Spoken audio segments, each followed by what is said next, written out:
joining in, and again, the crowd is small, but I hope some people are lazy, they will join us a little bit later. So given the weather, and I always believe when you wait for the weather, there will be always a delay, and the longer you will delay, the slower the journey will be, right? But it's okay, everybody makes their own choices. And as Sam said, important people are here, right? So thank you so much for joining in today. This is third day of Corporality Summit, and we have a lot of good things are happening, especially some great speakers are lined up here. And I'm so looking forward to hear from everybody, and you guys will be also learning up a lot, and don't forget to network and do business with each other. Without further delay, I would hand over this to our MC, Piero. Good morning. Good morning. My energy will work on your energy. Yes. Come on. So, we've only got a little room, so I'm going to adjust that so that I don't come across and smash your eardrums. Welcome. Welcome. Those of you that need to know where the toilets are, outside, down the corridor, to the left. If you want to know where the exits are, look at the lights down your road, count the numbers on this side. Okay, welcome this morning. Have you got a program in front of you? Do you know the program? Okay. Yes. You will get nowhere if you only walk on sunny days. That's just to back up what Priya just said about the weather. You will get nowhere if you walk on sunny days. Think about that and remember it. Ladies and gentlemen, let me introduce you to a true business expert. It's a good word, we throw it around a lot, but this means well-seasoned, George Mavros. With over 30 years of experience in the industry, George has represented major companies like Artline Marking Pens, WD-40, there's a couple of people in the room that could use that. No pun intended.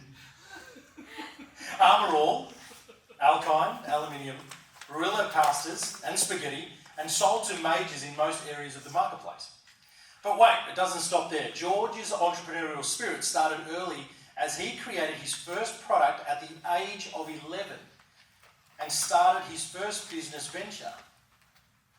Along the way, he has gained experience, knowledge, expertise in sales, marketing, patenting, negotiating, personal development, and product development, just to name a few. Now as a consultant and motivational speaker, corporate trainer and CEO, George has his vast experience and expertise to help others realise their true potential in both commercial and personal perspective. What's your untapped potential? Have you thought about that? Is that something you're willing to learn today? Do you want it, or are you committed to getting it? So let's give a warm welcome to George Mavros. Yay!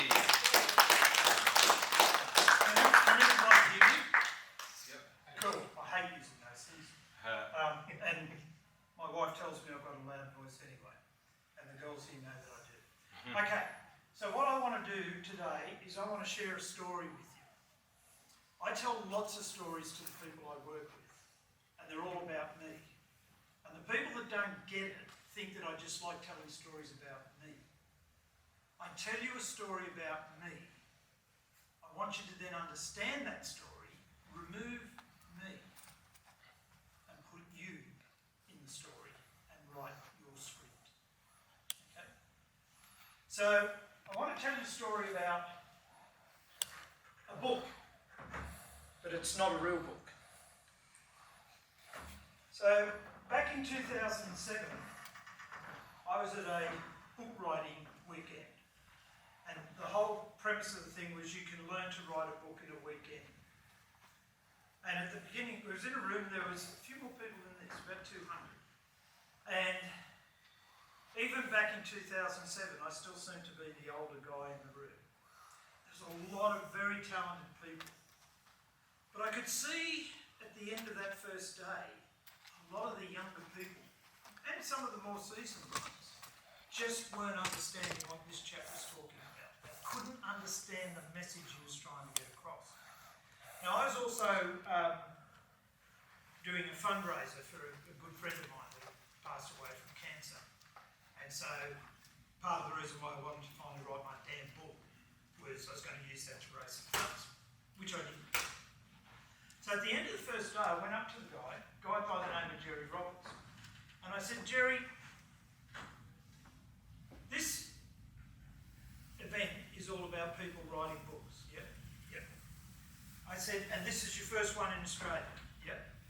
I said, I want to have the title of the first published author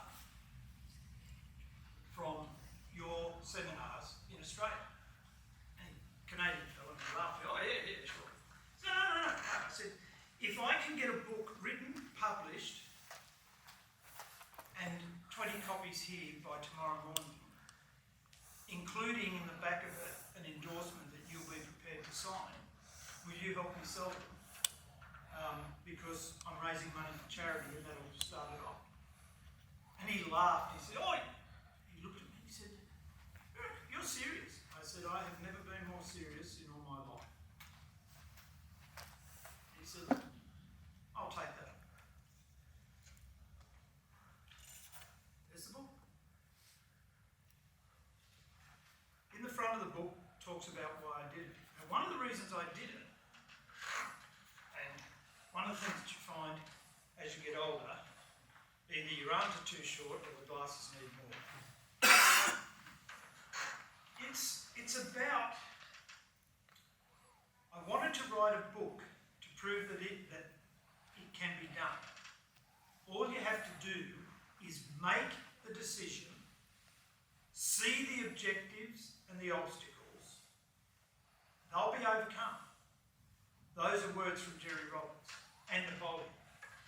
So hopefully I'll help others at this seminar. That was one of the reasons I wrote it. There's other reasons in there which I won't go into. So I wrote the book on a T1600 Toshiba, 20 megabyte. That was my little laptop in those days. I went downstairs to where I was staying at the motel and I said to the guy, would you mind running this off for me? I told him the story. And he said, can I have a copy of your book? He said, if I can have a copy of the book, I'll do it for free for you. I said, beautiful. So, there's the book. And in the back, this one here, this is why I keep this copy, that is signed by Jerry Roberts. And it says, as the author of The Millionaire Mindset, how ordinary people can create extraordinary income, and the creator and facilitator of Publisher Way to Success, I'm delighted to endorse George's first book and excited at the potential it has to change your life. So what's that about? Well, it's actually pumping up Jerry's tires. Why wouldn't he sign? Why wouldn't he promote it? I sold 20 copies because that's all I had printed off. The book was written by the author, George Mavros. The publisher at that time was Leap of Faith Training. I happen to own that. So I had a contract with Leap of Faith Training. So I was truly a published author. I also got people coming up and saying, wow, that was incredible. Now, the part I forgot to tell you about, at the very beginning of that seminar, who's been wanting to write a book for more than 5 years? Put your hand up. You can keep them up if you want to. And then he said, keep them up if it's more than 7, more than 10, more than 12. And he goes, God damn, man, I can't keep going. How long? I said, 15 years. So everybody in that room knew that guy up the back has been trying to write a book for 15 years. On the second day, everybody in that room knew that guy up the back wrote a damn book in less than 24 hours and it was published. Do you know why he did it? Because he could see. If you take nothing else away from me today, your hands can only create what your mind can see. What your mind can see. Your hands can't create it if you can't see it. The number of times I meet people, well, I just couldn't see myself doing it. Well, so you didn't fail? No, I never tried. If you think you can, it doesn't guarantee success. If you think you can't, it usually guarantees success. At faith, but not doing it.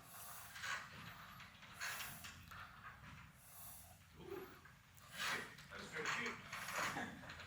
So I went home and I said to my wife, look, I'm a published author. I wrote a book. This is not why she's no longer my wife.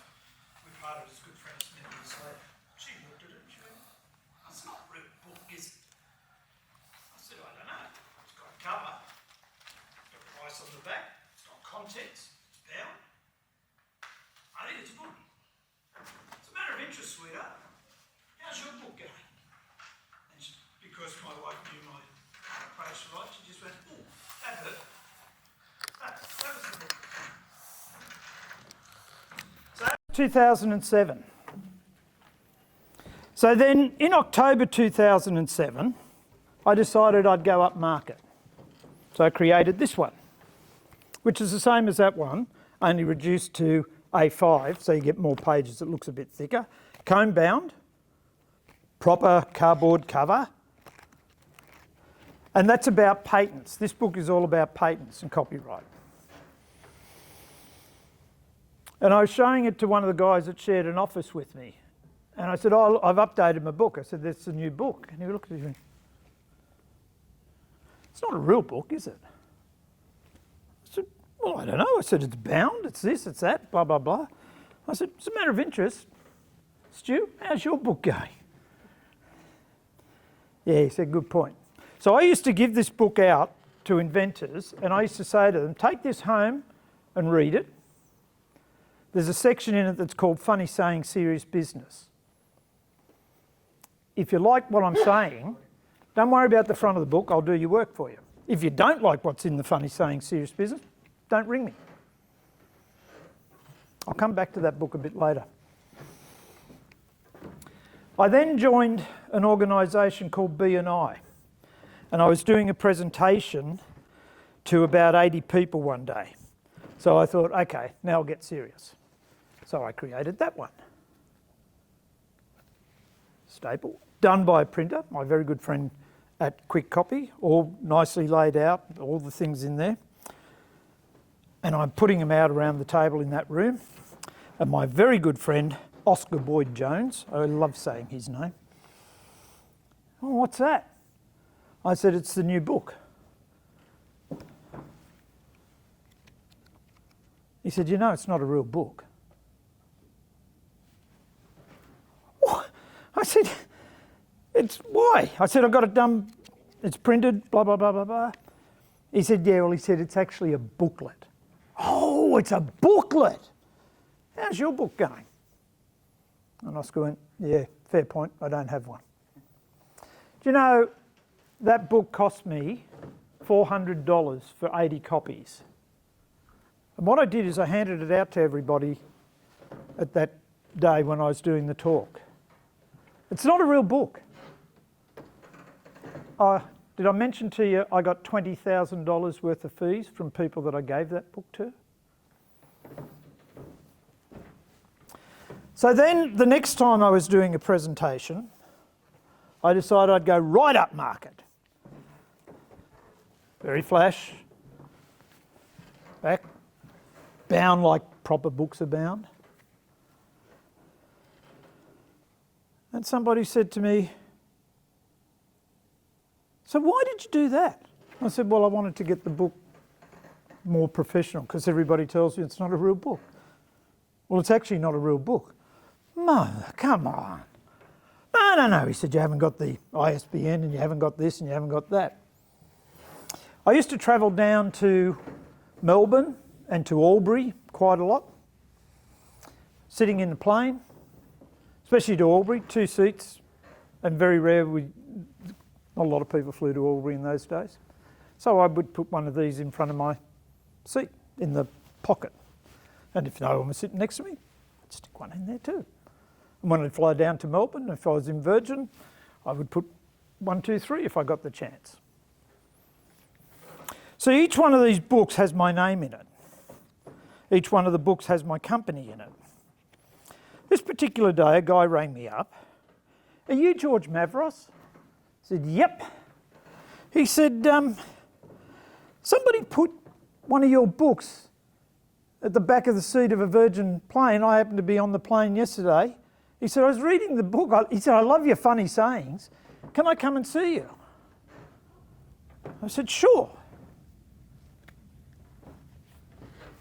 He was $35,000. Not a real book. So then we get to 2018. Now we're getting serious. Now we've got a proper cover. I went all out and paid $35 on Fiverr to get somebody to design the cover in the back. I've got the pretty barcodey thing there that everybody seems to think is important. I have to honestly say to you, I haven't had anybody tell me that this is not a real book. I still fly. I still put this book in the back. I still hand it out to people. I still do a lot of things like that. Would anybody want to hazard a guess at how many copies of this I have sold? Wrong. I'm over 30 now. Would anybody want to make a guess at how much money this book has generated for me? 225,000. That's a real book. That is a real book. Yeah. You remember this one? Back in 2007? And if you have a look at it, there's photocopy marks on it because it was printed at Officeworks and I hand guillotined it and I actually did the binding on this. There's a guy from Albury. Remember I told you I used to fly to Albury? Still do occasionally. He came to my office. I gave him a copy of this book back in 2007. He rang me up the next day and he said, read your book. He said, I love the way you think. He said, is it possible for Julie, that's his wife, Julie and I to come up tomorrow to see you? I'd like you to take over my patent work for me. And you were saying that you do business coaching and that. I'd like you to see if you could do something like that for me. See that book there that's not a real book? So far, that one client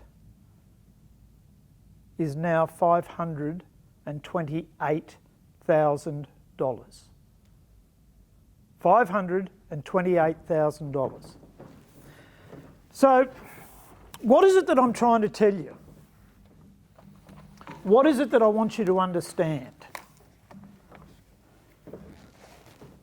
Not a real book. Raised over $2,500. Not a real book. 530. He's 520. I would say that's probably raised in excess of 700,000 in fees. That one there is around about 160 odd thousand dollars in fees just from when I've given it out at different times. And the reason that the figures go up and down is if I replace it, well, when I don't put that one out. That one there, I had one person come to me from New Zealand at a function, and I have done confidential work for him, which I get paid double fees because I can't use him as a referee. That has earned me $75,000 from one person picking up that book. And the real book is still going strong. So what is the message? What is the takeaway? Your mind does or doesn't see something. Your hands, each and every one of you, your hands will only create what your mind can see. Never allow your family, your friends, your business associates who have short-sightedness, narrow-mindedness, or limitations stop you from succeeding. Because if you wait to be perfect, you might just miss out on $500,000. Thank you.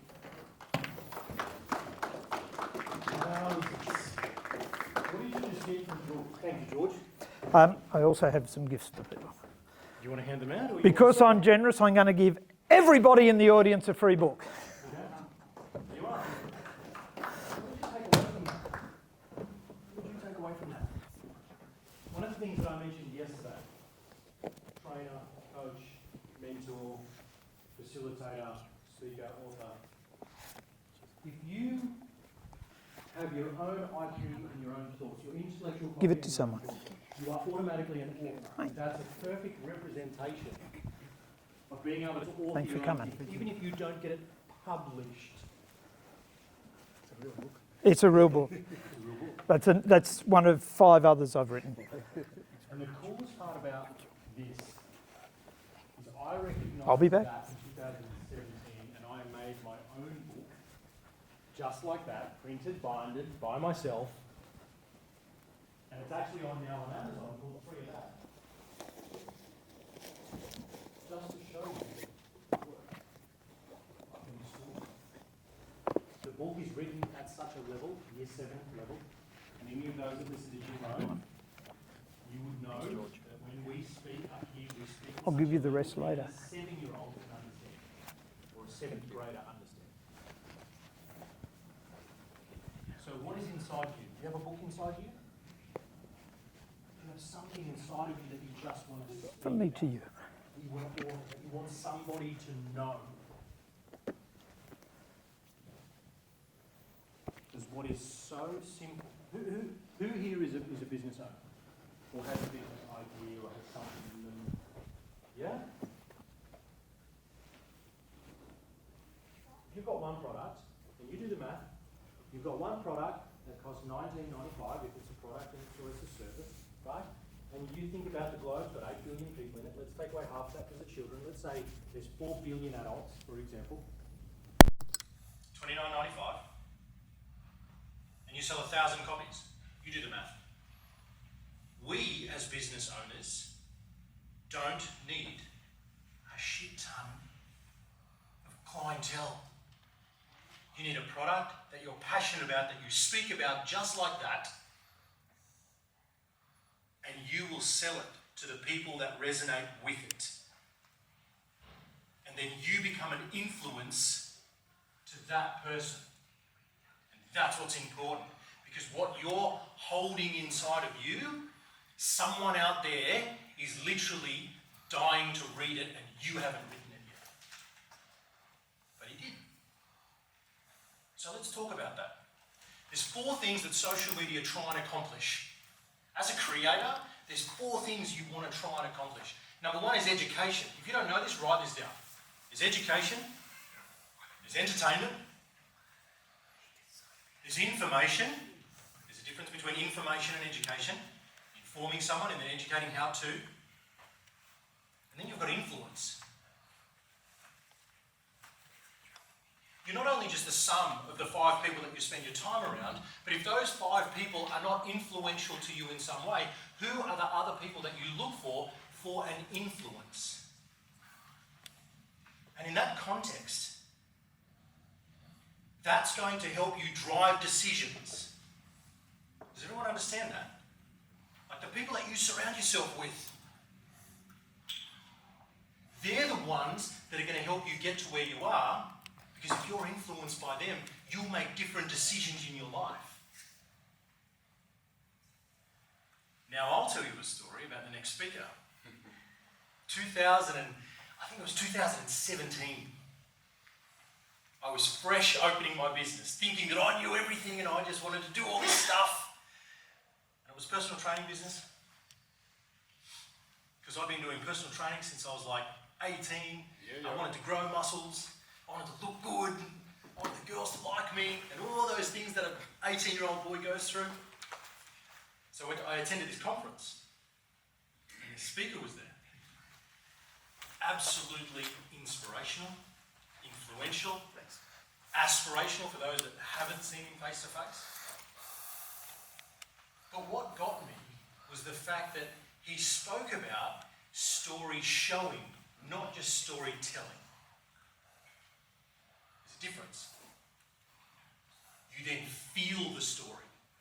You are in the story with him when he speaks. So he spoke. And I was glued to him. Oh, look at him go, up in the crowd. And it was a big audience. The seating was up like this. So you could imagine I was looking down. So I went up to him at the end. Mate, wow, that was so good. Like, I want to do what you do. And one of the things that he spoke about in his speech is called a kyrios moment. It's a moment in time that changes the direction of your life. And that was a moment for me, because these were his words. Wow, you're really charismatic and you're really energetic. But that's only going to get you so far. What do you know?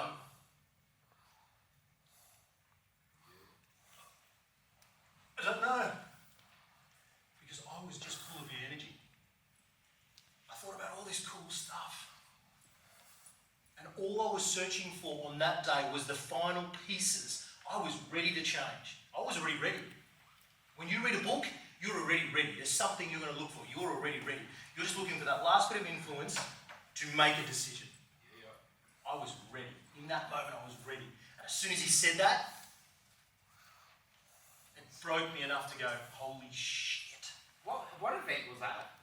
Neora. Or Nerium, I think it was back then. Nerium. Right. Yeah. What venue was where? It was here in Sydney. Brisbane. In Vegas. Brisbane, yeah. So in that moment, I grabbed his book. No, you're right. I grabbed his book. I got 2 copies. I then attended one of his academies. But for the next 7 years, I studied my craft. I studied my craft. He influenced me to make different decisions. So who's that for you? So please, let's make a warm welcome. Sam Cawthorne. Thank you. That was an amazing intro, and I really, really appreciate it. Hey guys, so today we're actually going to do something a little bit. I actually want to do a bit of a workshop. So we're actually going to start by hearing from you. I want to find out a little bit more about you. What is that really big challenge that you might have when it does come to influencing another person? So let's say hypothetically you're doing a one-to-one conversation or a one-to-many conversation. And let's say hypothetically you want to make someone to take a decision. It could be a decision on buying a product, a service, or whatever that might be. And actually, get this, ready? I love the word decision. The word decision comes from the Latin word decidere, incision. Get this. Scission means to cut. We know that, yeah? And the word decide, suicide, pesticide. The word side means to kill. So get this. The word decision or decide means to cut off and kill. And I believe the world lacks leaders that make decisions. Why? Because we love keeping our options open, don't we? We do. We love sitting on the fence. But I've actually made a decision here today. So instead of me sort of, pressing play on one of my keynote presentations, actually just let me give you a bit of a side note here. So I'm a professional speaker. I don't know if you've ever met a professional speaker before, but let me give you a bit of an insight how it works. Get this. It takes us 600 hours to develop a 1-hour keynote. I'll say that again. It takes us 3 months full time to develop a 1-hour keynote. One thing we must understand is that the content, what we say, this is the words that we say, that's the easy part. Where the real influence and impact comes is the method, how we say it. And it's everything from so much more than just your body language, your tonality, your facial expressions, and everything like that. So the bottom line is this. I believe we are all in the business of influence, meaning that we want to keep someone's attention when we're having a conversation with them, whether that is one-to-one or whether it's one-to-many. And know this as well, that you are only as good as how well you can communicate.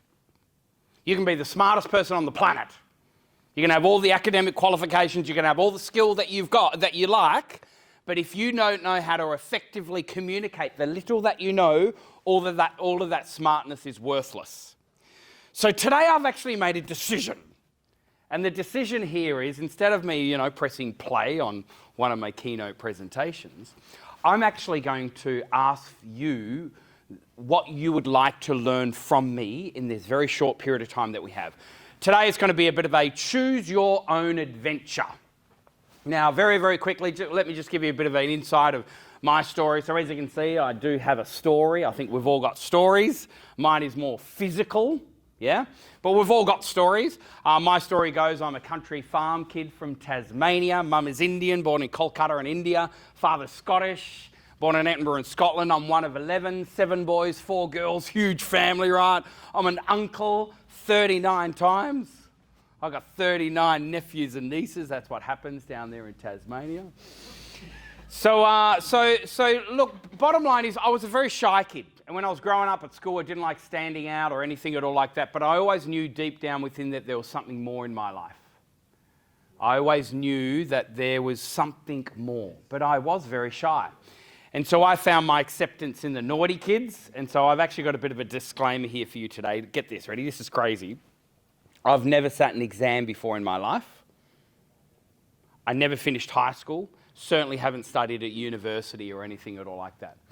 But bottom line is I found my acceptance in the naughty kids and they influenced me in a very toxic way and I found myself getting kicked out of school. Seriously. So ever since then I never went back into traditional education at all. But again, I knew that there was something more in my life. So fast forward a few years, I was then working for the Australian federal government as a youth futurist, so basically predicting trends when it came to young people. And in this job, they gave me a big company car, big V8 Statesman. And the bottom line is I fell asleep behind the wheel. I veered over the other side of the road and I had a 206 kilometre head-on collision with a semi-trailer truck. The police said it was 206 kilometre. My arm was ripped off in the car accident. The steering wheel of my car was underneath the passenger seat. I was on life support for a week, in hospital for 5 months, and then in a wheelchair for an entire year. Doctors said I will never be able to walk ever again. I'll be in a wheelchair for the rest of my life. You know, isn't it a good feeling when you prove the doctors wrong? Yeah. And it was really interesting. My entire rehabilitation team, their entire focus for me was to get me back to that same job, yeah? Back to that same working environment. But something had changed, yeah? Not only physically, but also mentally, emotionally, even spiritually. I was no longer focused to be that person that I used to be. And so around this whole journey of self-discovery, I then learnt that, you know, maybe I've actually got a story that I can help other people with, yeah? So the bottom line is I actually then learned how to share my story about my car accident, how I lost my arm and wrecked my leg. Fast forward a few years, I then got a coach to help me share my story, and then I basically then started a whole brand new career pathway by me just sharing my story. What do we know about stories? Stories are things that connect us as human beings. We as human beings were hardwired through narrative. We were. It's why we love going to movies, why we love reading great novels. Why? Because it's stories that connect us as humans.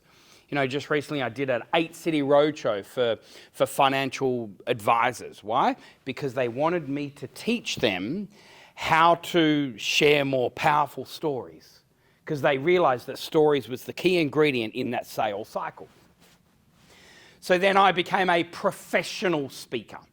And for those people that, sort of heard of the speaking industry, let me tell you something that you may or not already know.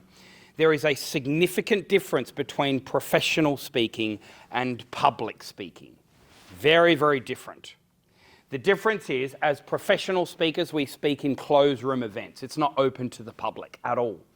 Google put on a conference for Google employees. It's not open to the public. They get a professional speaker to speak on that stage. Commonwealth Bank put on a conference for Commonwealth Bank employees. They get a professional speaker to speak on that stage. These are closed room events. It's not open to the public. So as professional speakers, our database is only really 100 people. And the 100 people are PCOs, professional conference organisers, bureaus, agents, our HR managers, etc. So they're what we call the gatekeepers, yeah? So that's professional speaking. Now let's look at public speaking. We all know who public speakers are. Why? Because they're in the public eye. Tony Robbins is a public speaker, not a professional speaker. Jack Canfield was a public speaker. Robbie Kiyosaki, public speaker. Here in Australia, you've got Pat Mesiti, public speaker. Dale Beaumont, public. Kerwin Ray, public. Ethan Donati, public. These are John Dwight, public speaker. These are public speakers, not professional speaker. What's the difference? A public speaker will put on a free event. They will give away a lot of content. and then they'll then say, hey, look, would you like to join my coaching program, etc. So they're the two different. So my world has certainly been around professional speaking rather than public speaking. So then I wrote a couple of books on it. I've actually now written 11 books. 5 of them became in the top 50 New York Times bestseller. Those 5 books were published by the world's largest business book publishing house. So I've written a few books. I've just in the last couple of years, I've spoken on stage with Michelle Obama, with Simon Sinek, and these are all closed room events. Yeah, so that's been my world. I've written a lot about positive psychology, resilience, overcoming adversity. I've written a lot around storytelling and how you can stand out from storytellers and the like. I now grew Speakers Institute, group of companies. We now have 90 staff. We oversee 400 volunteers. And right now I have about 40 facilitators facilitating our events somewhere in the world. Yeah. So I now am a business owner. It's big business now. I've got business units in Singapore, in US, in Mumbai, India, in New Zealand, and every single state of Australia. So that, from a real macro perspective, that's my story. So now I want to hear from you. I would love to hear from you. What is that big challenge that you might have when it does come to speaking in front of people? It could be one-to-one, it could be one-to-many. It could be your team, could be a time when you do a pitch, could be a presentation or the like, yeah? So I'd actually would like, seriously, this is a workshop. This isn't me just pressing play on my presentation. I'd like to hear from you, and that way then we can literally choose our own adventure. Actually, what I will show you, watch this, ready? This is crazy, ready? Watch this. These here are all my slides. Look at them all, look at them all, look at them all, look at them all, look at them all, look at them all, look at them all, ready? There are 148 slides, okay? Today we only have time for about 10 slides, maybe 15. I haven't chosen what 10 I'm going to show you yet. Why? Because this is a choose your own adventure, and that's the beauty of having a nice small group. That way that I can serve you, and after this session you think, wow, I actually learned something. Wow, I can actually upgrade this number one skill on the planet, which is speaking confidently in front of people. You are only as good as how well you can speak confidently in front of people. You're only that good. You can be the smartest person in the room, but if you've lost your courage, your bravery, if you don't know how to frame your conversations in what the media call sound bites, then all your knowledge is worthless. Okay? So I'd love to go around the room if that's okay. We're actually going to start all the way up the back there if that's all right. What I'd love to hear from you is who you are, what you do, and what is a challenge that you might have when it does come to speaking confidently in front of people or influencing someone to keep their attention and then get them to make a decision on something. Yeah? What do you do? Hi, my name is Ivara. And I'm from DBX and I'm operations manager there.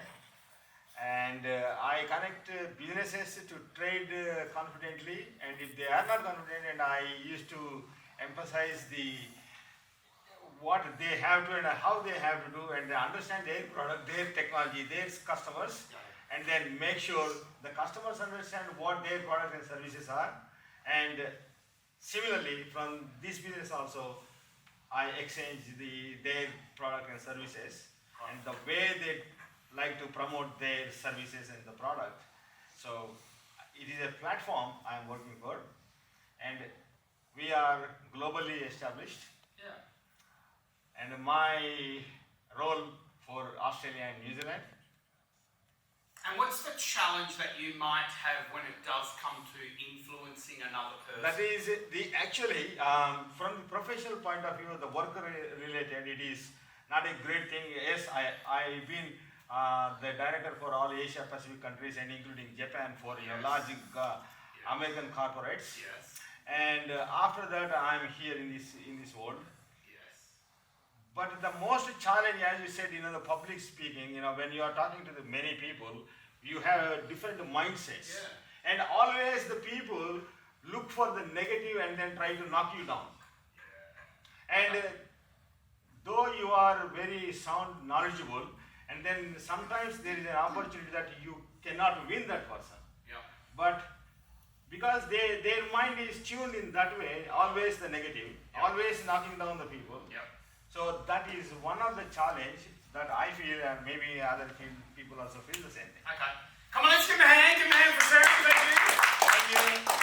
Know this. The word vulnerability comes from the Latin word vulnerabilitas, which is an open wound. And the bottom line is, our pride will never serve us.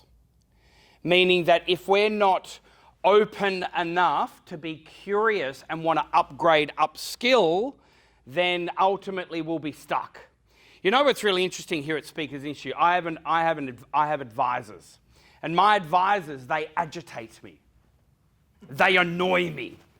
And sometimes they make me angry. They do. But they teach me to grow. Who do you have in your corner that keeps you accountable? Because the bottom line is that the times that I've been stuck in my life are the times when I know it all. I've got it all together, I don't need any help. The times that I've grown in my life are the times when I humble myself, put my hand up and say, I'm not quite where I need to be. And so my encouragement, even today, as I'd like to hear from everyone, if that's all right, is be open and vulnerable, because that way that you can then learn and upskill. And seriously, instead of today just being information that you can get from me, I'd sort of like to look at something quite practical in order for you to learn. And it could be the simplicity of, hey Sam, I found that I'm feeling a bit underpaid, undervalued, under-recognised, and I'm sick and tired of being sick and tired. Hey Sam, I've noticed that in really high-pressure situations, I lose my mojo, I lose my chain of thought. And Sam, I want to learn how to stand my ground and not being a pushover anymore. Hey Sam, I'd like to learn the emotion side. I can inform really, really well, but I just cannot seem to get them across the line and get them to make a decision and transform them. Or Sam, look, there's something, I know that there is something more in my life, but I'm going through this bit of a transition right now. And I need to learn how to get clarity on this next season, on this next chapter in my life. What we do know is over the last 3.5 years, everyone's been in survival mode. We have. We've all been in survival mode. And it's very, very hard for us to see any level of clarity, beyond the next 3 months. But right now, there's no excuses. How clear are you in your 2030 vision? How clear are you in exactly where you need to head or go, particularly in your own, success, your own influence, you making a difference, whether it's your bank account balance or whether it's your influence out there in the world. And so I'd love to, and thanks again for sharing over here. I'd like to hear from you two, if that's all right. Yeah, please. Who's going to go first? Go. Hi. Hi. I'm Sophia. Great to be in this program here. Yeah. I represent Euromonitor Research Company. A research company. Okay. I think the thing that I struggle with sometimes is influencing decision making.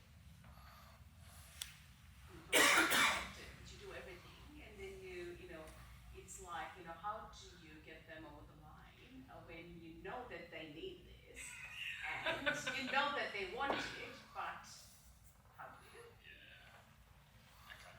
And is it a product that you're selling, or is it an idea that they have to implement? It could be a solution that we're offering them, not necessarily a product, but something that they could use. Yeah. The research that, And they don't know that they need it yet. Yeah, I mean, I think sometimes they even know it, and you know it too, but there is that, blurry line that, is it the right time to take it? Is it the right investment that you would do it? I think the information to give to the client, in actually converting that to a decision for a client, that's where I think. I got it. Come on, let's give her a hand, thank you. You know what's really, really interesting, right? Let's just say hypothetically, Priya had the greatest service on the planet. Without a doubt, the greatest in the world. It was the best in the world. But if I don't personally like her, she's not going to win my attention, or I'm not going to take out my wallet. But let's say hypothetically, what was your name, sorry?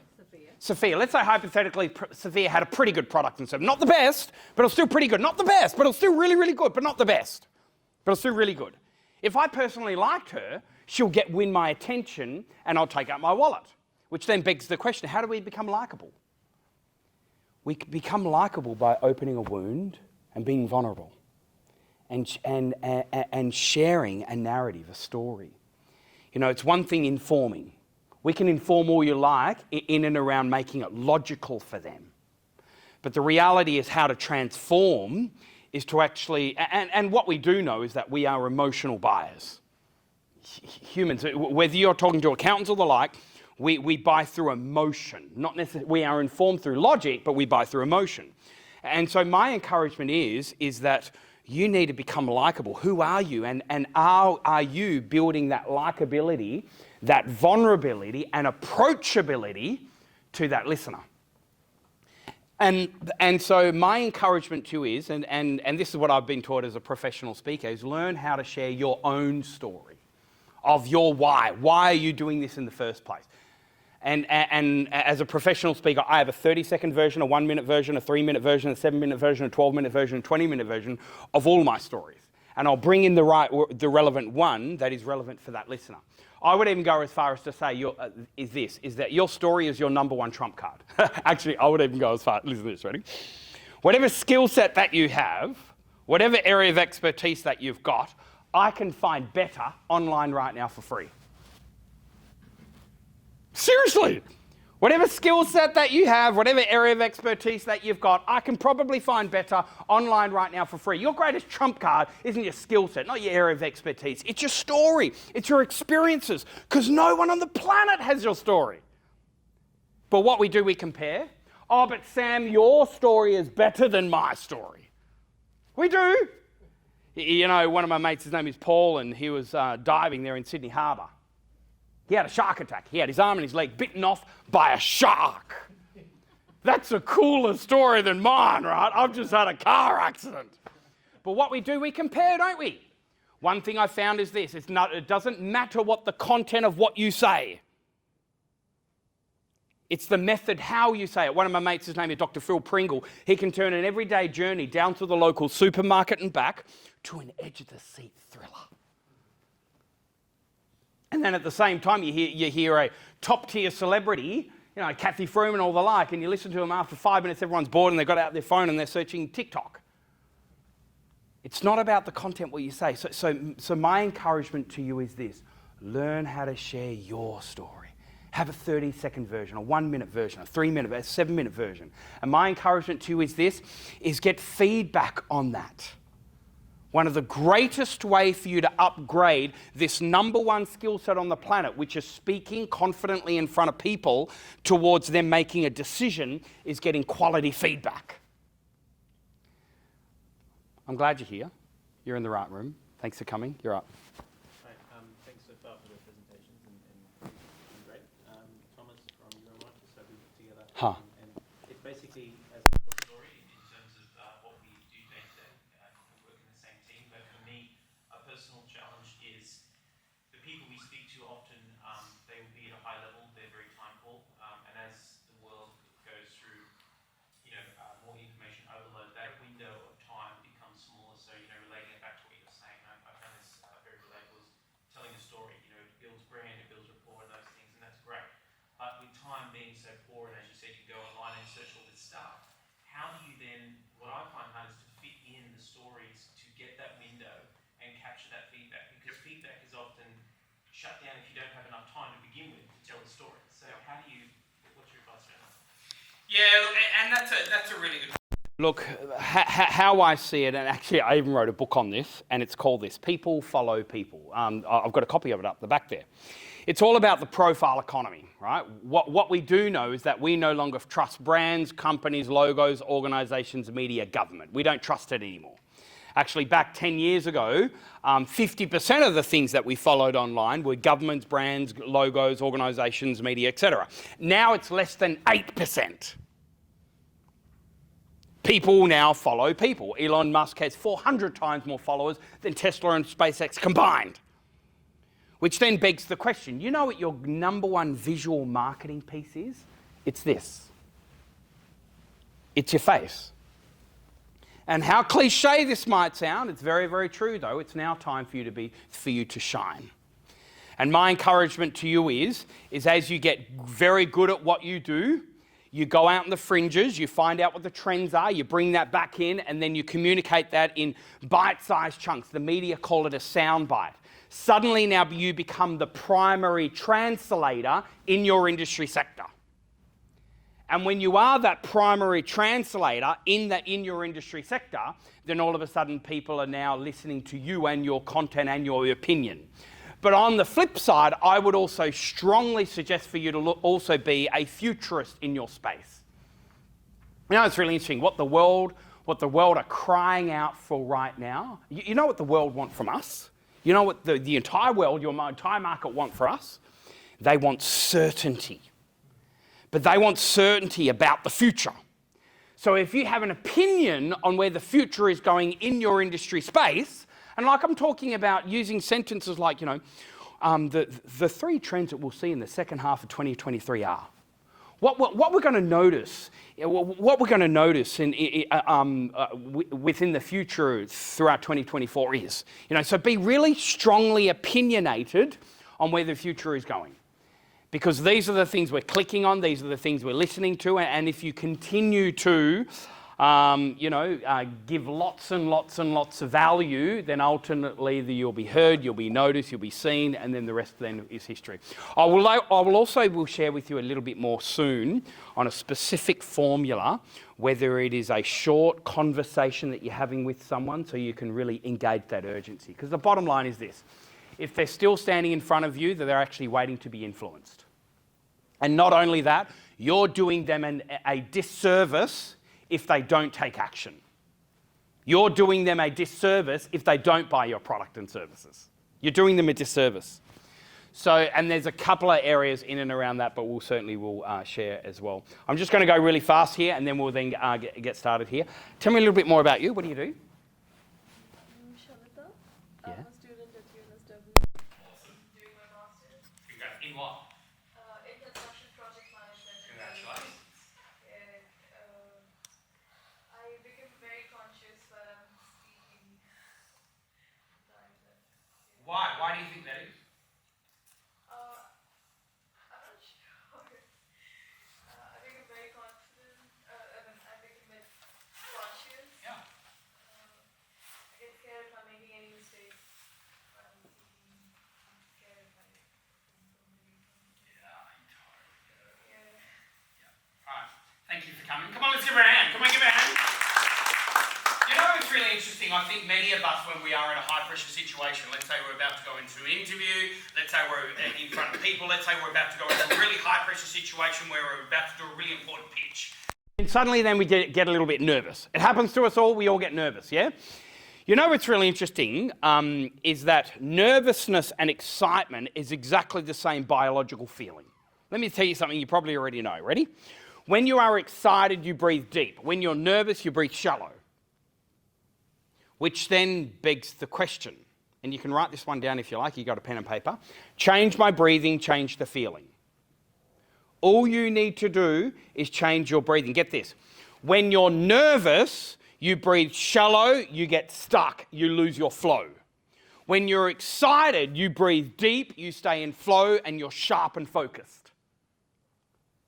Which then begs the question of when you're about to go into a high-pressure situation, and you are there was a study that was done in a Brisbane University that actually showed that the students that went into an exam in a nervous mindset compared to the students that went into the exam in an excited mindset, they outperformed themselves by over 30%. So my encouragement to you is, again, change your breathing, change your feeling, and you'll nail it. I'm glad you're here. Yes, tell me more about you. Hi. Hi. My name is Rina. I am from, I'm doing Masters in University of Sydney. And the biggest challenge would be lack of knowledge, like not complete knowledge, or if I'm not giving something new to the audience, that would be like, okay, I just know this, what new I get. So yeah, So you feel as if that you're not worthy, or as if you just don't have the skill to help or share or make a difference to someone else's life. yeah, the skill of not saying, like not giving the new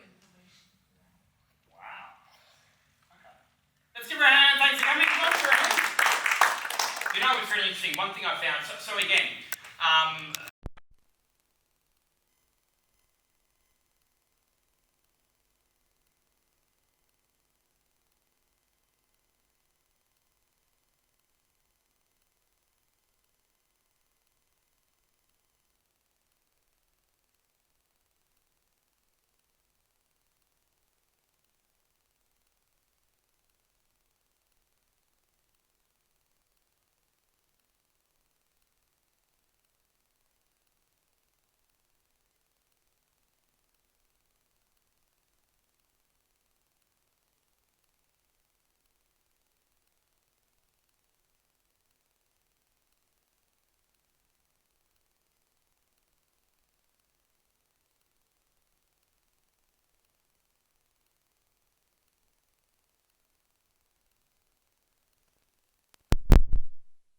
I'm not good enough, I need more knowledge, I need more skill, I need more this, I need more that. With the little that you know, learn how to share that. So again, like I failed English, yet I've written 11 books. 5 of them published by the world's largest business book publishing house. With the little that you know, share it. You're doing humanity a disservice if you're not sharing the experiences and the lessons that you've had in your life. It's true. I'm glad you're here. Thank you. Yeah. My name is Alex. I run a very small online business. So we have essentially an app for tradies. Tradies? Yeah. So it's essentially B2B labour hire. So putting out agencies and just basically having tradies engage with each other instead of to basically fill in the blank spots in the calendar. So I guess my one of my probably many issues is I'm really good at derailing myself in you know, whether I'm doing a pitch, if something is slightly off and it's a scripted thing and it's like slightly off, I can really derail myself and you know. Why do you think that is? I am a overthinker maybe. I don't know. But like, you know, for instance, we're having a conversation, the topic is on subject A. And then we'll go down the rabbit hole, and then next thing I'll derail myself because we're talking about something else very quickly, and then I'll maybe try and get back to the original topic, but you know that. Thanks for coming. Give me a hand. Come on, give me a hand. Thank you. I've actually got something for you, and and it's very, very similar over here as well. So I'm not going to share that formula yet, but I'm really glad you're here. All right, you're up. Thanks. Hi. My name is Alex. I'm running an IT consultancy and service business. Yep. And so I'm doing, as a part of it, I'm doing lots of speaking. I usually take to technical crowd or medium technical crowd. So we have been doing it for quite a while, but yeah, having some challenges there. So my major challenge, actually a few challenges.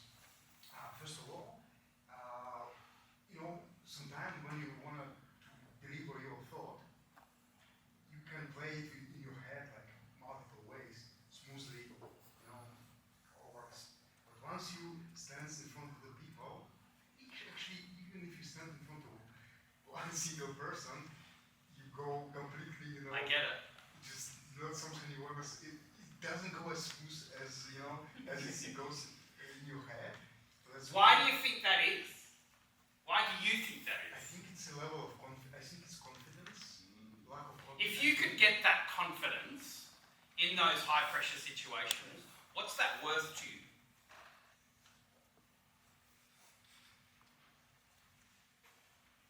I don't know.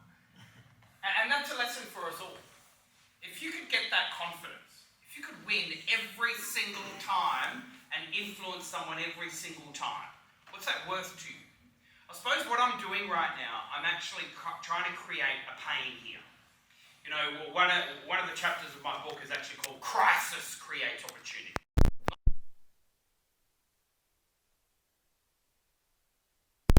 Procrastinate dealing with it. I know it's a bit of a problem. I know it's a bit of an issue, but I've got so busy over here, I'll deal with it when I have time.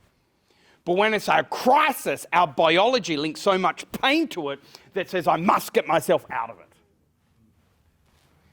So I'm asking you, Like, if you could win your confidence every single time in those high pressure moments and nail it, what's that worth to you?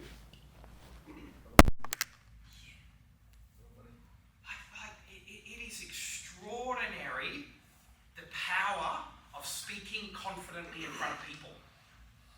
Because you are only as good as how well you can communicate.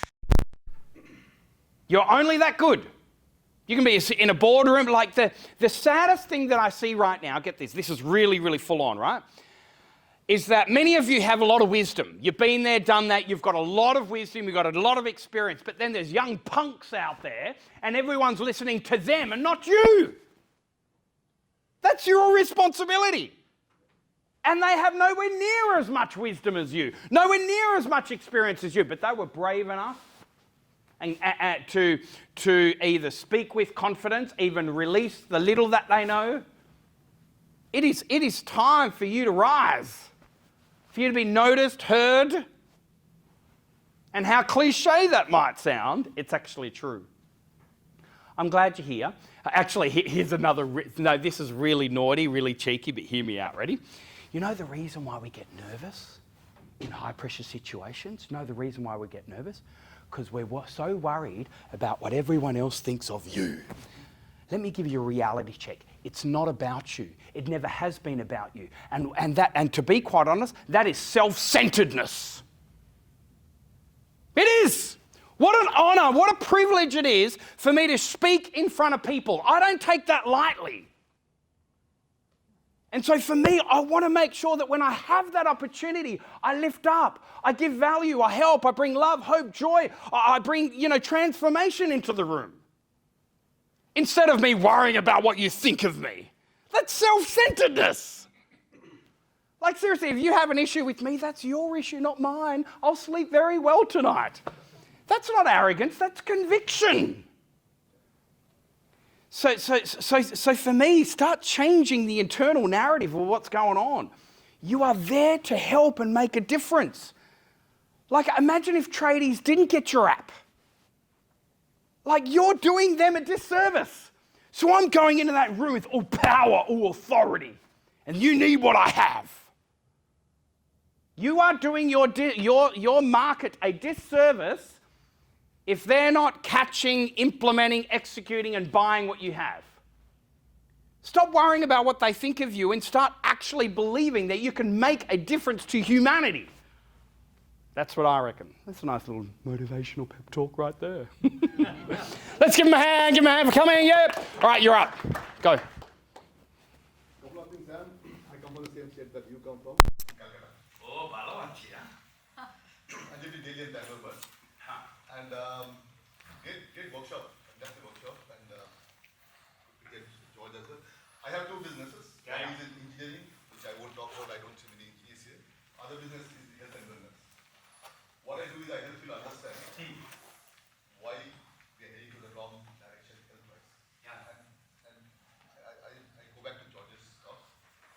If you're not able to show them where they're heading, you're not able to visualize them where they're heading. That is a challenge I have. But more better I am explaining to them where they're heading, what they're doing today, while health pandemic is here and why people are so unhappy and taking in the wrong direction.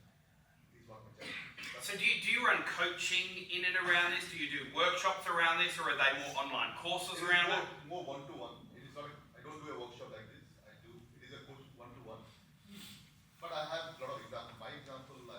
What's the dream of this business? What's the dream? What's the bigger picture? What's your 2030? And by the way, this is a question for everyone. What's the 2030 vision? Where are you heading? I mean, what we know is that we begin with the end in mind. I just did a week up in Byron Bay with all my leadership team. I flew them all in from all around the world, touched down there, because to be quite honest, if I was honest with you, I didn't have much clarity at all, because it was hard over the last 3-4 years for me to think anything beyond 3 to 6 months. So suddenly I flew them all in, and now I have more clarity than what I've ever had before on where I'm going. Begin with the end in mind. So what does that end in mind look like? What's the dream of this health and wellness? The network of entrepreneurs, and if health is not there, you are there's nothing. So I'm building a network one. And then what?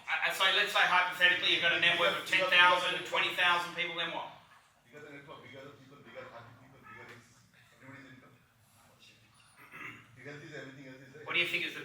stopping you from getting there? People to realize where they're heading. I'm happy. So actually influencing, winning their attention, and developing the right funnel to get them in.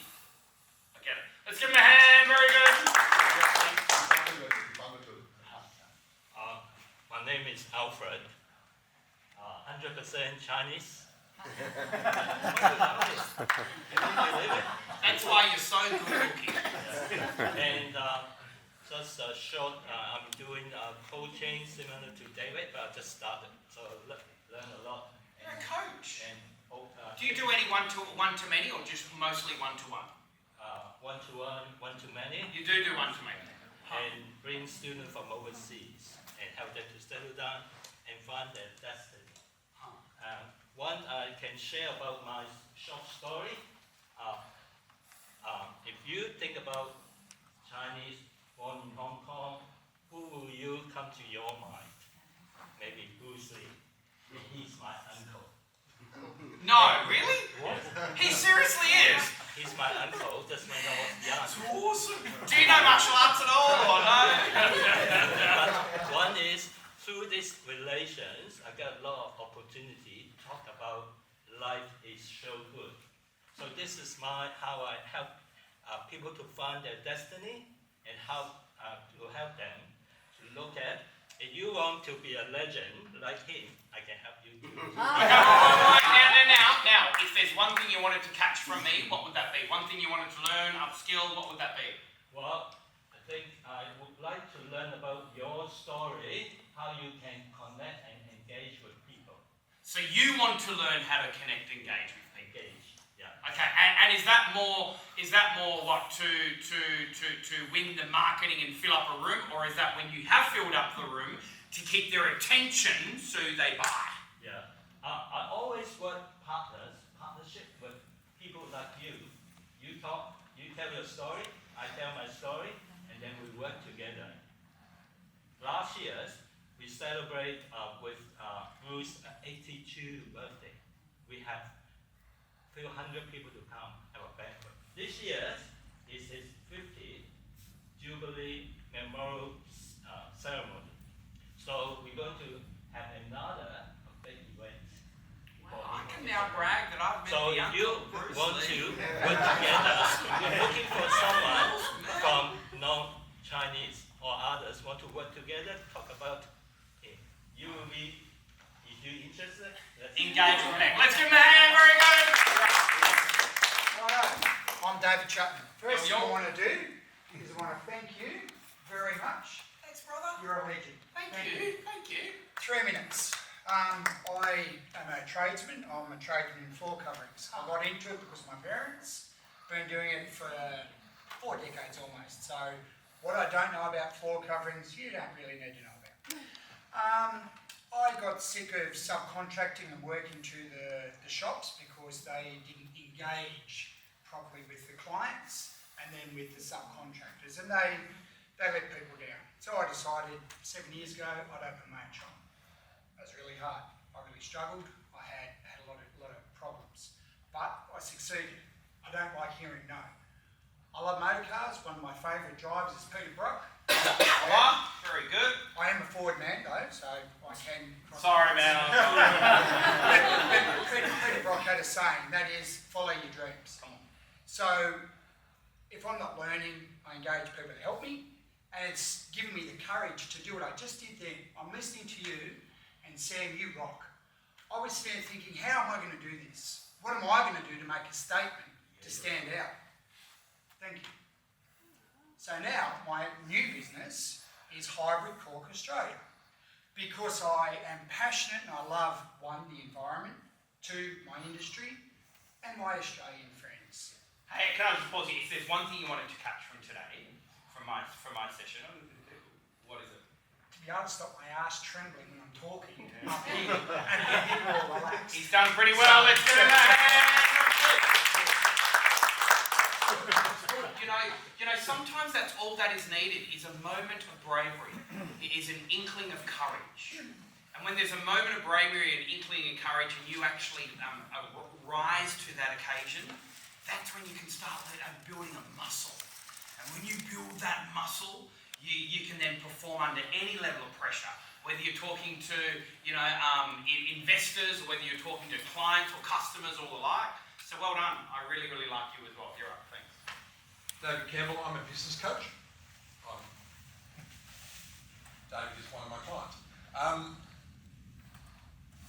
For many, many years, I have struggled with all of these programs that tell you this is how you should speak, this is what you should be doing, here's the formula for delivery. Yeah. And it's always taken me away from my authentic self. Oh. And I hate it. And every time I do a session of, some training session or whatever, it challenges me every single time to get back to my authentic self. Yep. And I think that's the challenge I've got, because it's all well and good to show people how to learn to speak in public, but if it takes them away from their authentic self, totally agree, then they're not getting the message across. So that's kind of where I'm going. But my biggest challenge right now is I keep procrastinating about it. That's it, man! Look, I totally agree. Authenticity trumps everything. I can teach you gestures, tonality, facial expressions. I can teach you, all the various tools and secrets and influencing, manipulating, etc. on how to do it. But the reality is authenticity does trump everything. However, that doesn't necessarily mean you have to stop yourself from learning. And when you learn something, it might be uncomfortable first, and then it becomes a subconscious. When it becomes a subconscious, now you've learned a skill that you can execute and implement. So it's not necessarily about, not learning. You still have to learn. You still need to realise that what you're doing right now is repelling people rather than attracting them. You still have to learn that, that there are certain tools and techniques that you can do to win people's attention. So it's not about sort of saying, I don't want to learn that because it's inauthentic. No! You still have to learn it. But when you learn it, then you keep learning, and then suddenly it becomes a subconscious. If I was talking exactly the same way without me being coached at all, I'd be mega boring. So if I may, David, just be mindful of not closing your mind too much to saying, I don't want to learn an upskill because it's inauthentic. No, you still need to learn. We all need to learn. Yeah? And that way it brings curiosity. Because again, when I'm with my mentors and my coaches and my advisory board, they agitate, they annoy me. And that's my pride. It is. I don't want to learn that because I don't fit in well with it. It's not my authentic self. No. They will agitate me. Who keeps you accountable? That's why we need a business coach. We need a business coach because my authentic self, I don't know it. And if I continue to work just with my authentic self, then I don't need anyone. No, we still need to learn an upskill. Whether it's tonality, pause, gestures, whatever that might be. That way then you can learn a skill and learn an art in order for you to actually win people's attention for a long period of time, rather than you not winning their attention. Why? Because that's your authentic self. I'm glad you're here. I know that was challenging for you, and I know you're the next speaker, so thanks for being vulnerable there. That's good. You're up. Hi. My name is Lauren. I'm a branding and marketing specialist.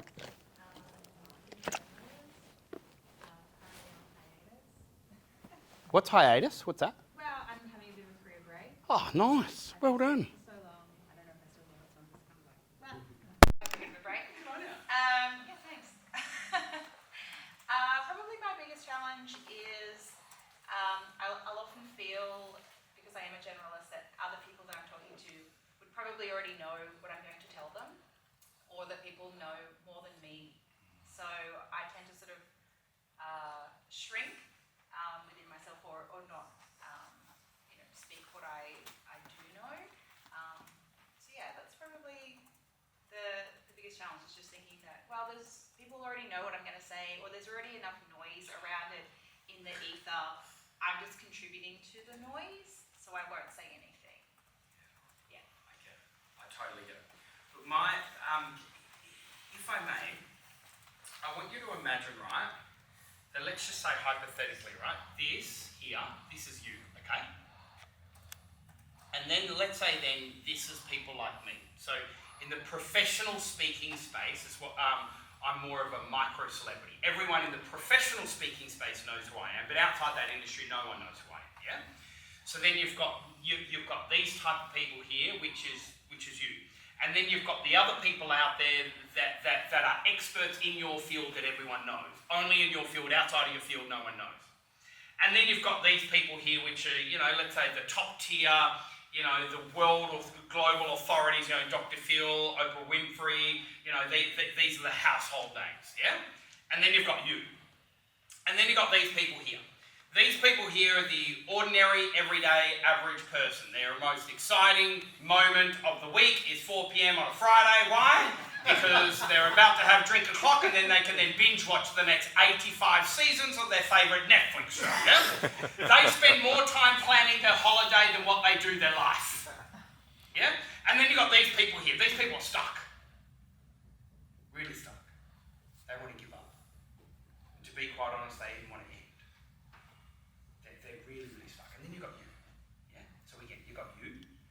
Then you've got the experts in the field that are known, but not outside of that. Then you've got the global experts. And then you've got the normal everyday people. And then you've got this. A lot of the time, get this. We think that we need to be there or there before we think that we have value. That people want to listen to us. But the reality is, right, these two people, they're not ready for these people yet. They're not ready for us. So then the onus is on you to be faithful with the small so the big will come. You don't need the best-selling books out. You don't need all of that. You don't need... All you need to do with the little that you know... And by the way, this is like 90% of humanity. Yeah, we know that. So my encouragement to you is it's not about comparing and saying that everyone else does it already.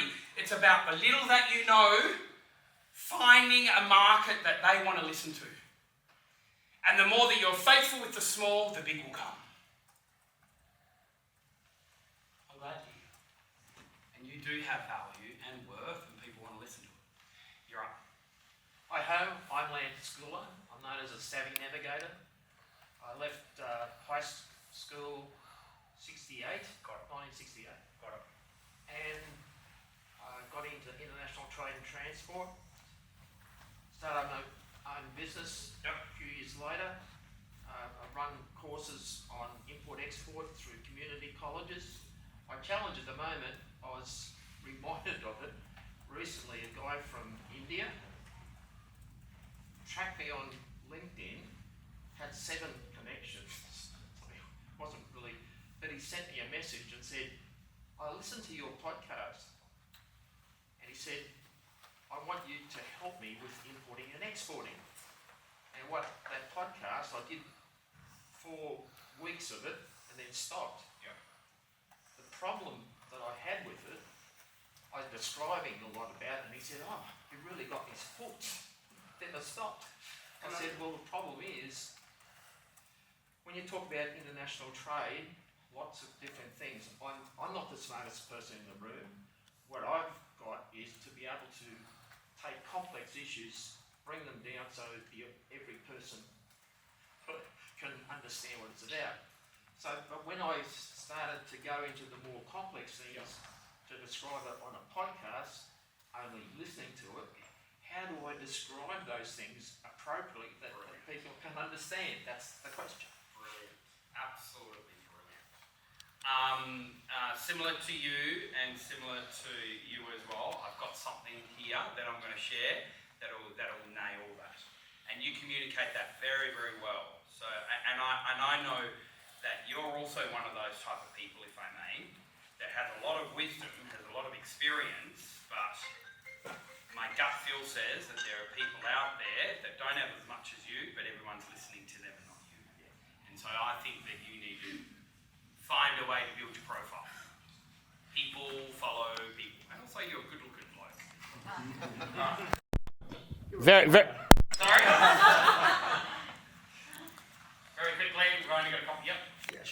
morning, everyone. Good to be here. Okay, my name is Praveen Manaktala. I'm a chartered accountant and tax agent. So if you're in tax issues, okay. Anyway, so I'm here to learn. Of course, I'm glad I'm here this morning as well, and thank you for all that you mentioned.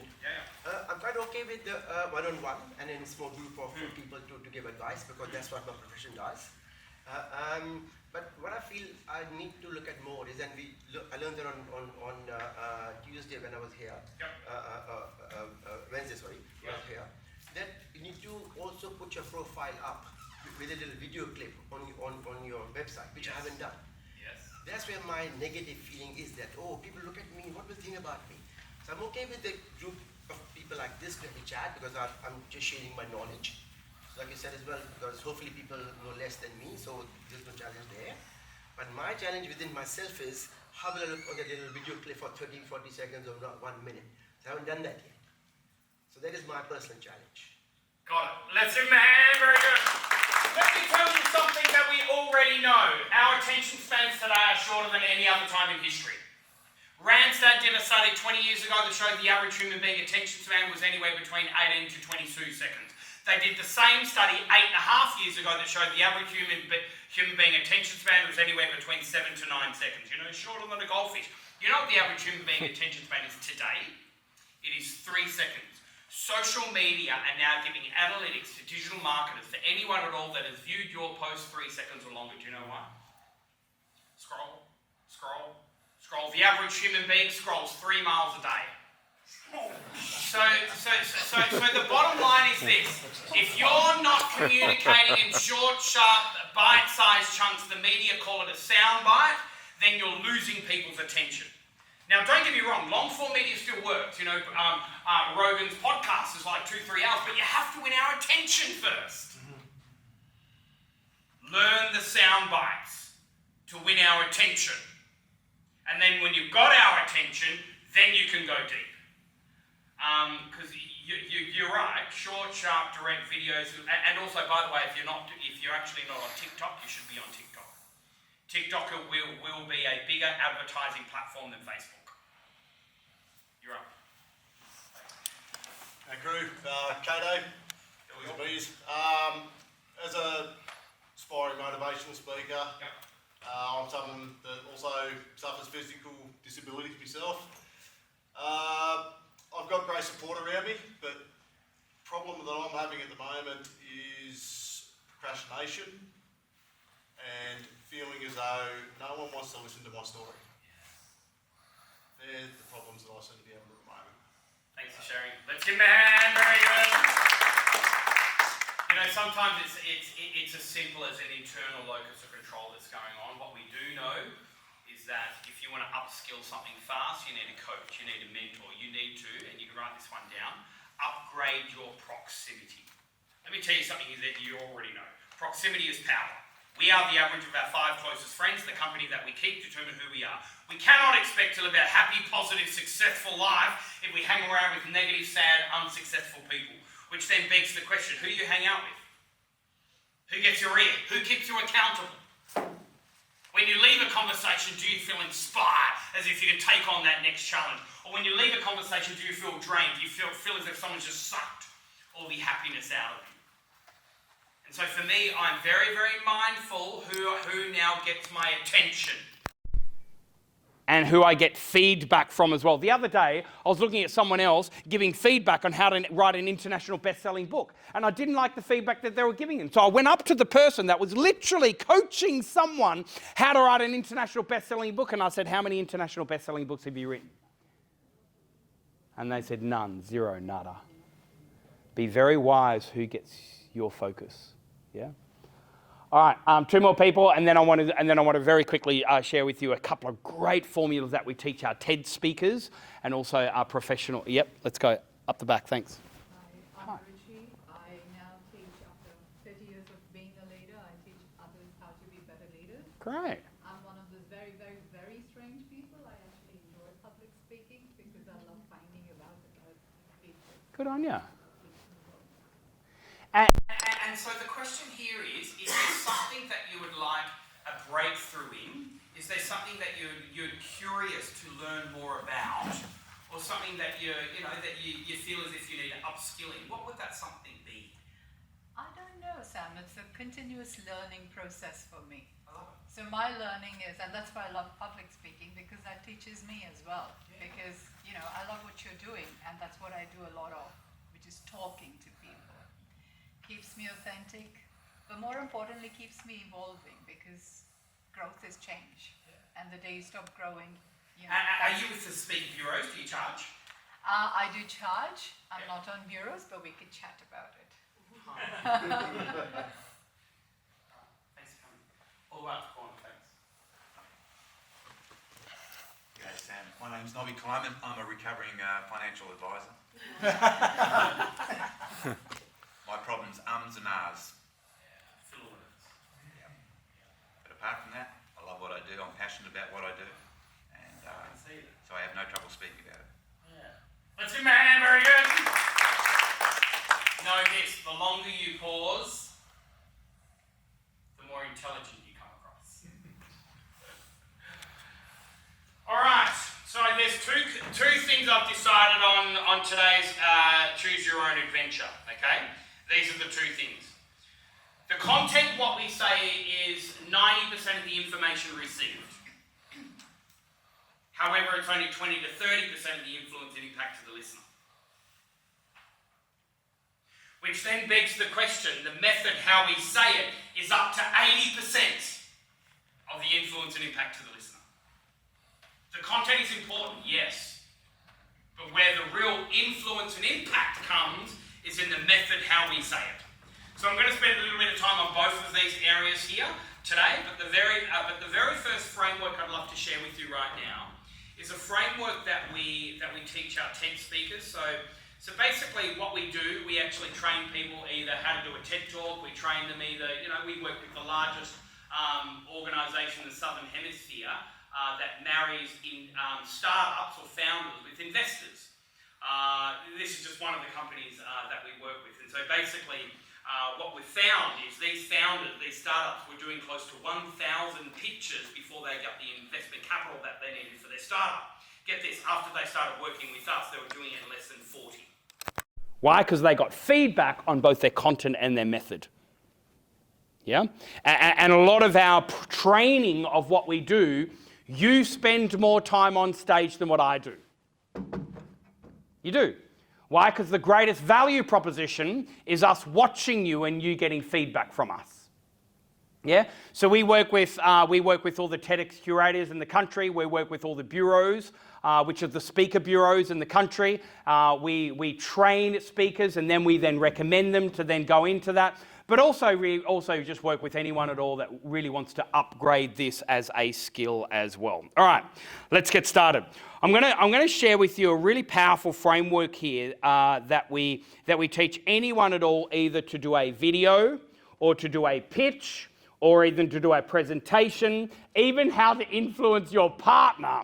And it's a framework which we like to call the Authority Communication Framework, okay? Let's acronym this. Here in Australia, we love acronyms. We'll call it the ACF. Actually, this one lady, Barbara, she ACF'd her boss and she got a $15,000 pay rise within a week of her working with us as well. All right, my encouragement is to write things down as you see the words. Why? Because you'll only see certain words, but I'm going to share a lot more than what we're sharing here as well. We've also taught this to over 5,500 speakers in over 18 countries around the world, yeah? And again, we're running around 60 events every single month somewhere in the world. Let's actually now deep dive into the very first one is this. The greatest way to win someone's attention straight up is for you to address their problem.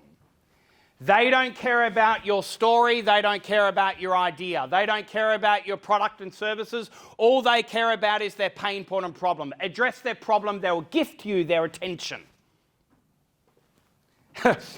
And on a side note here, it's this. Exaggerate their problem. Seriously.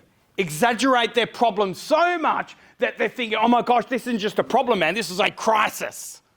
Give me the antidote. Give me the solution. I mean, what have I done literally in the first hour of today? I found out from you what your pain point and problem is. Now I have leverage. I have. I know exactly every person here in the room and what are those things that they'd like to catch, what are those things that they'd like to learn, what are those things that they'd like to upgrade. And also, to be quite honest, this is really naughty, really, really cheeky. I was watching everything. How you stood up or if you didn't stand up. How you had your head, how you had your shoulders, what was the first word that you said, what was the last word you said. How you end your sentences. Did you end it in a high tonality or did you end it in a low tonality? How you came across. Was it approachable or was it credible? I have been in the professional speaking game now for 19 years. I've worked with some of the number one speaker coaches on the planet in the first 10 years of what we do. We are now, as I mentioned also earlier on, we now work with over 40 speakers and trainers that actually work for us and they go out and train a lot of them. Get this ready, this is crazy, ready? My mentor has taught me how to do an entire profile on someone, literally. Your relationship status, the capacity of your wealth right now, all the way through to the clarity that you have on your future. I can do an entire profile on someone by just the way you move your head. Now, the skeptics in the room, you're probably thinking, oh, come on, Sam, that's not possible. The wise people in the room are starting to think, maybe there's something I don't know. The very first thing you must do whenever you want to win someone's attention, address their pain point and problem straight up. Exaggerate it. Now, all of a sudden, as you're exaggerating it, they're thinking, oh my gosh, this isn't just a pain point or problem, this is a crisis. Give me the antidote, give me the solution. So then you come up with your idea. Now listen to this. Your idea is either your product, your services, or a message that you are delivering. Again, your idea is either your product, your services, or a message that you're delivering. But the bottom line is, the idea is the solution to their problem. But what happens when someone says to you, hey, guess what? I've got the solution to your problem. What do most people think, right? Most people then think, they won't say it, but they'll think that, prove it to me. Prove to me that your idea is the solution to my problem. And then ultimately you have to give them evidence. Facts, stats, research, case study. You give them the evidence to show that your idea is the solution to their problem. You connect with their logic first. Now it makes sense. Yeah? You have to have something to make sense, yeah? But get this, just because it makes sense doesn't necessarily mean you've got them across the line. Have you noticed, right? Have you noticed that, let's say you buy a house or a car or whatever and you think, man, it totally makes sense, we should. But then you think, oh man, I'm just not feeling, my gut isn't connected. Let me give you an example. Let's say hypothetically my wife and I, we go shopping, I don't know, say for a washing machine, yeah? So we go into Harvey Norman and the salesperson gives us all the features, all the benefits to this washing machine. And I'm thinking, yep, totally makes sense. This is exactly what we need. Let's buy it, right? My wife, she looks at me and this is what she says. She goes, Sam, I'm not feeling it. Do you think we're going to buy that washing machine? No chance at all. Write this sentence down. This is probably one of the most powerful sentences you will get from me today. Listen to this. Ready? Write this sentence down. I am in the business of emotion. We are emotional creatures. We buy through emotion. We are informed through logic. So the bottom line is we must learn how to evoke emotion into the listener in order for you to get them across the line. So yes, we've informed them through logic, it makes sense. But we've shown them the evidence. But you know something, we now need to transform them, yeah? So this is obviously, how do we get someone to evoke emotion? We share with them a story. A hero's journey story. We like to call it your conversion story. Now, the bottom line is the story is only there to show that the idea is the solution to the problem. So the idea isn't just, so the story isn't just a story. The story is actually a metaphor. There was this one time when. A few years ago there was. I remember a time when. Now, my encouragement is to share your own story. Why? Because people follow people. We now live in this profile economy. So share with us your own story. Why? Because then you'll become likable.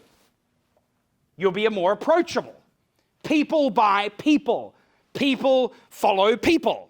In this profile, so share, open a wound, remember vulnerability, open a wound, and share a narrative. There was this one time when I was feeling the same problem as you. And you know something, I was losing 10% of my bottom line week in, week out. It wasn't until such time as I implemented this idea, now all of a sudden we've seen a 90% turnaround. See what I did just then? With the metaphor, I actually shared the story in the top 3 in its chronological order. Watch this again, ready? There was this one time when I was feeling the same as you, And it was really, really tough. I was losing a lot. I was struggling, and it wasn't until such time as I implemented this idea, which we found was a solution to our problem, now all of a sudden we've seen a 90% turnaround. Now, if they already know your story, if you've already connected with them, then your metaphor can actually be a narrative or a case study of someone that you work with. There was this one time when we were working with someone and they had the same problem as you. And ultimately, they were losing a lot, and it wasn't until such time as they implemented our idea, which they found was the solution to our problem, now all of a sudden they've seen a 30% turnaround the first 3 weeks alone.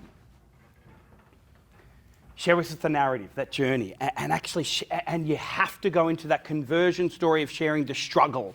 And it's exactly what our MC here today said. He actually said, and I write a lot about this in my first New York Times bestseller, and it's called Kairos Moment. It's a moment within a moment, a specific moment of drastic change. So let's just do a recap. We've won your attention by showing to you that we understand your pain point and problem.